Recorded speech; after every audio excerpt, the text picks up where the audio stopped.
Hi everyone, welcome to the Cybercraft Defense, your go-to place for everything cybersecurity and ethical hacking. I am Mark, and in this video, we are diving deep into the basics of cybersecurity and ethical hacking. Whether you are just starting out or looking to level up your skills, you are in the right place. So let's get started. Well, folks, cybersecurity is more than ever in today's digital world. As we rely on the internet, our data and personal information are constantly at risk. Cyber criminals are gathering smarter and the threats are evolving, which means we need to be one step ahead to protect ourselves, protect our business, and of course, our data. But exactly what is cybersecurity? This is simple. Remember to subscribe to the Cybercraft Defense, turn notification bell on, like, share, and comment below this video. And let us know what you think. Let us know uh, if you have any question. Currently, in the modern society, in the modern world, the wars have escalated from guns and bullets to codes, algorithms, networks, and of course, tools that they can use to invade you. What are we talking about? Welcome. What is cybersecurity? The term cybersecurity is not a new term within the surface of the internet. It has been in there for ages. And now, listen, cybersecurity is more important than ever today's digital world. As we rely on the internet, our data and personal information are constantly at risk. Cyber criminals are getting smarter and their threats are evolving, which means we need to be one step ahead or to protect ourselves, our businesses, and of course, our data.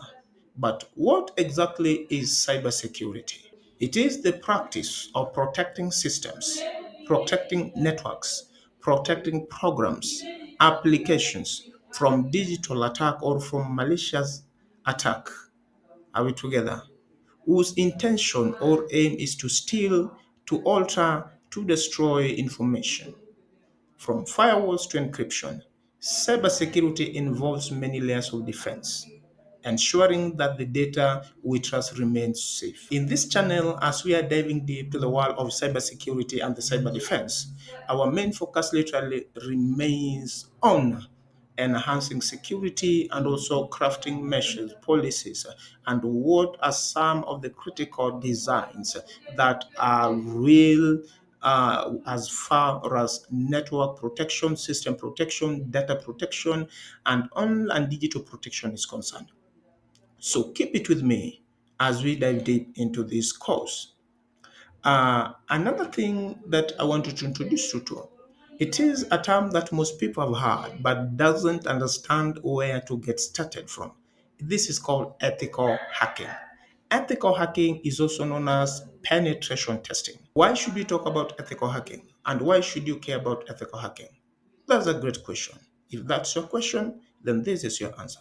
Now, ethical hacking is the process of intentionally, the word intentionally means you are doing this hacking with the permission of the system administrator or with the permission of the security administrator or with the permission of the organization.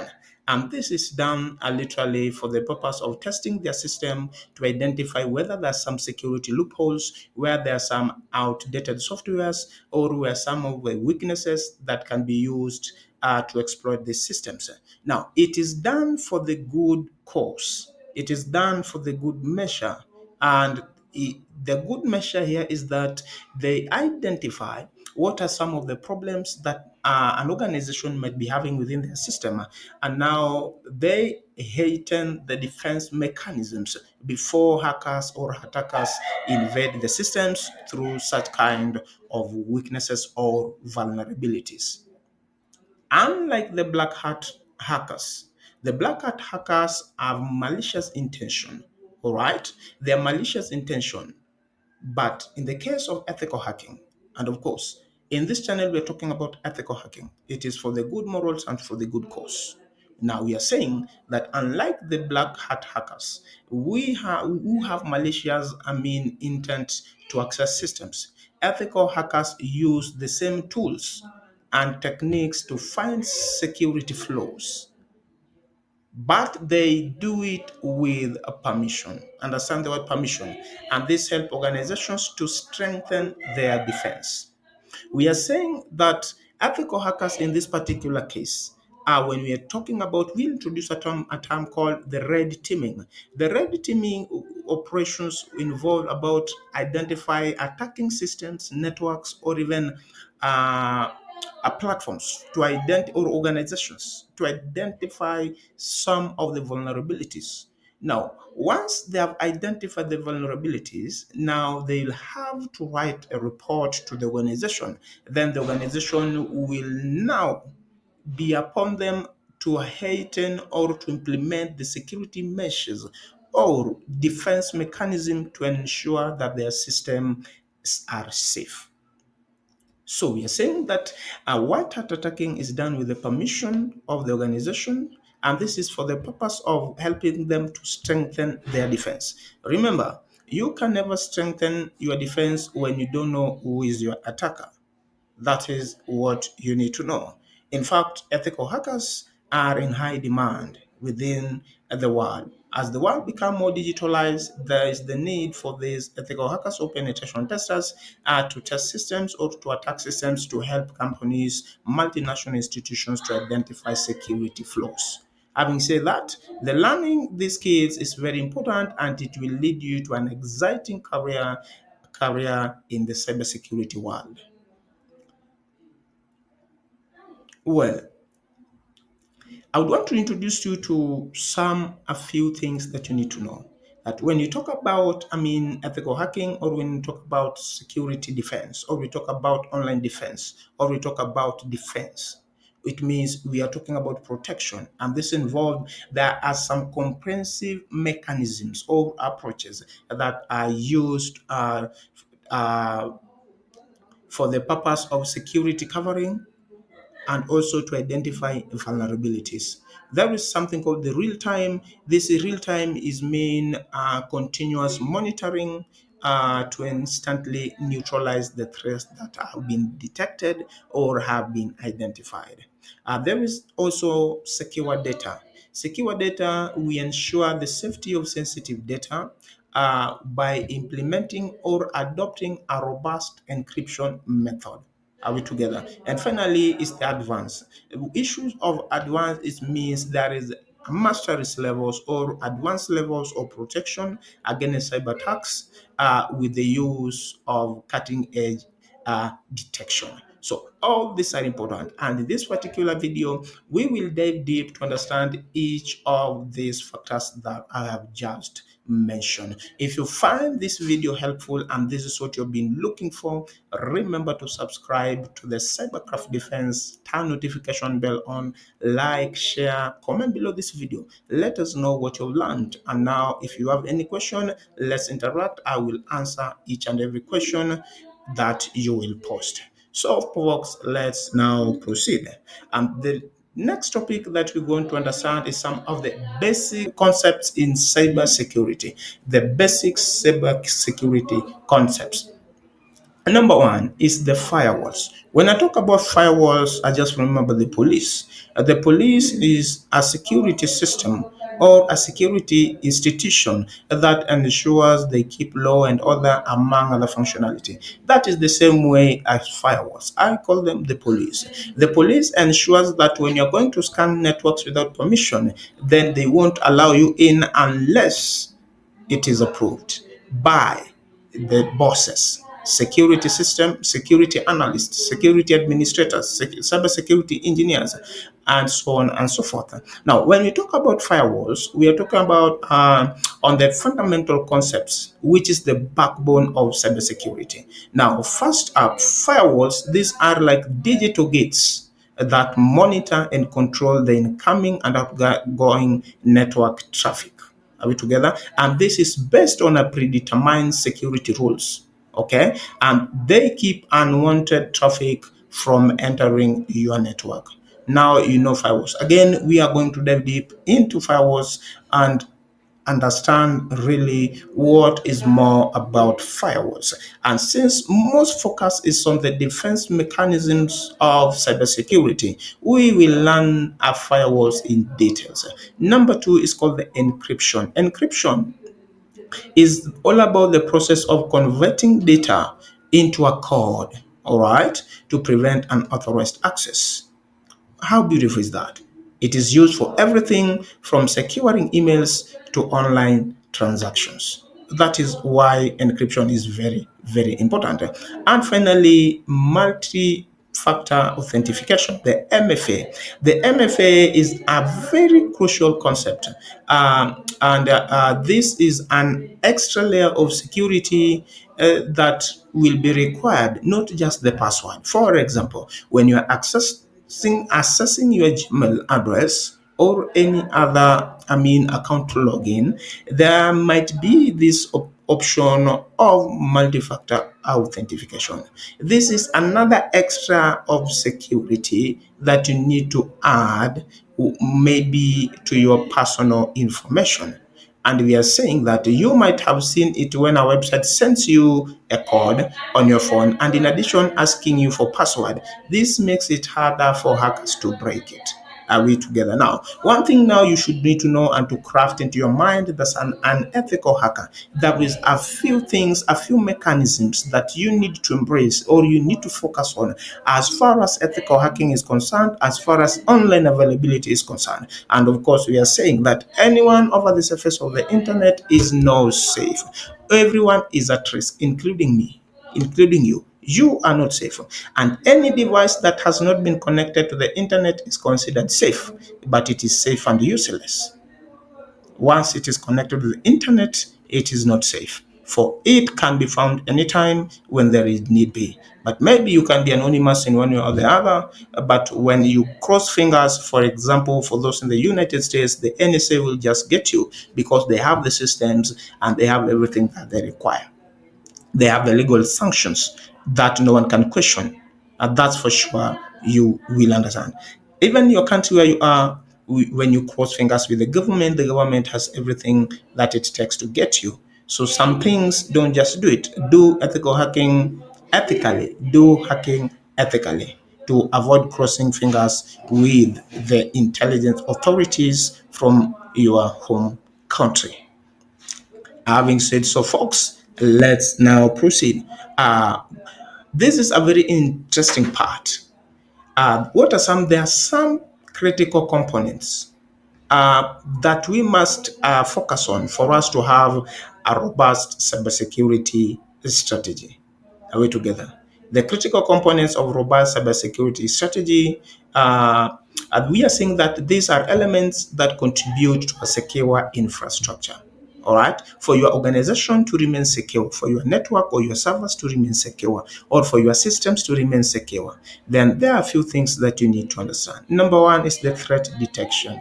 What checking on threat detection, its main objective is simply to identify and respond to some of the potential cyber threats before they exploit vulnerabilities.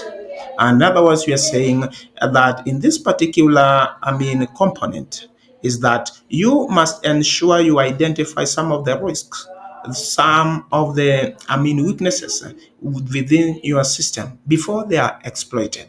And for you to successfully conduct this an exercise, you must ensure you employ various techniques. And the first techniques we are talking about is the intrusion detection system, the use of IDS, or which is important to monitor traffic for malicious activity. Number two, you need to monitor or check what we call the behavioral analytics. The behavioral analytics here, we are just talking about the use of AI and machine learning to detect anomalies in user or system behavior.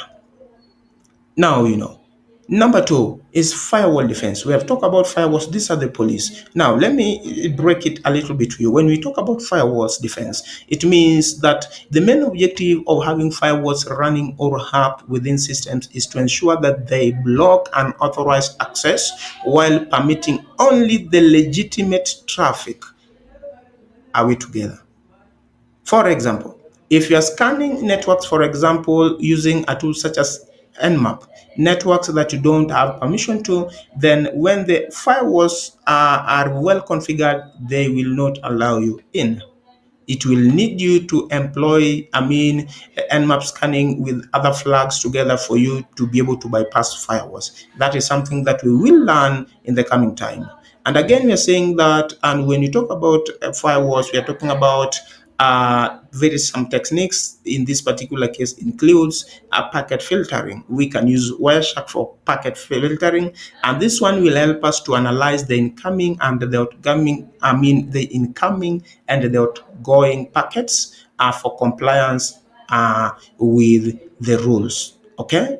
Again, another technique is application layer firewalls. Are we together? These application layer firewalls, before I go there, you need to learn things like the OSI model, the TCP/IP model to understand this in details, and that's what we are going to learn as we proceed in this case. Now, the application layer firewalls, it main work or purpose is to protect a specific applications by analyzing the data being exchanged. Now, let's go quickly to security updates. When we talk about security updates, we are saying that we must ensure that the software are protected against known vulnerabilities. And the strategies to enhance the effectivity of this one involves the patch management. When we talk about patch management, we are talking about automating updates for operating systems, softwares, and hardwares. Again, we are talking about another strategy is the zero-day vulnerability response. This involves having a plan to quickly implement fixes or mitigations for new exploits that have maybe been detected or maybe have found within your system. Now, what are some of the best practices to enhance security updates? For you to enhance security updates, the best practices involve the use of vulnerability scanners to identify outdated systems.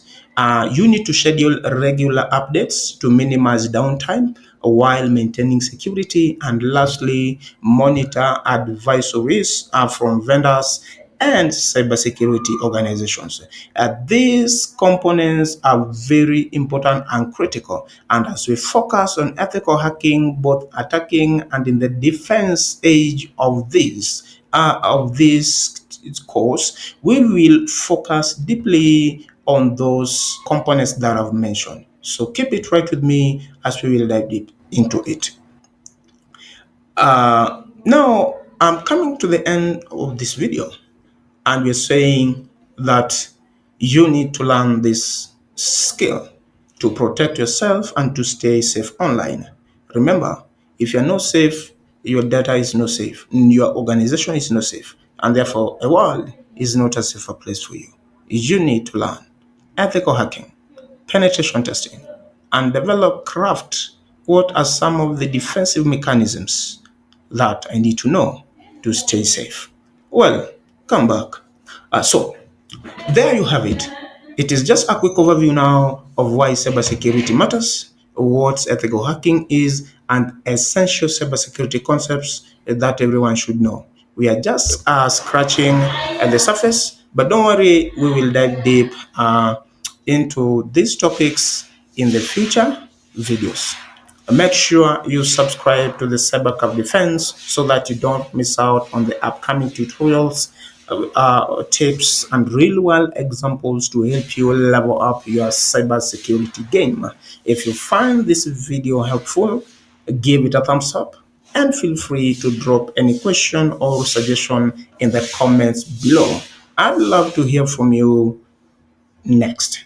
Thank you for watching and stay secure out there, because here at Cybercraft Defense, we are all about crafting a secure future and defending against every hack.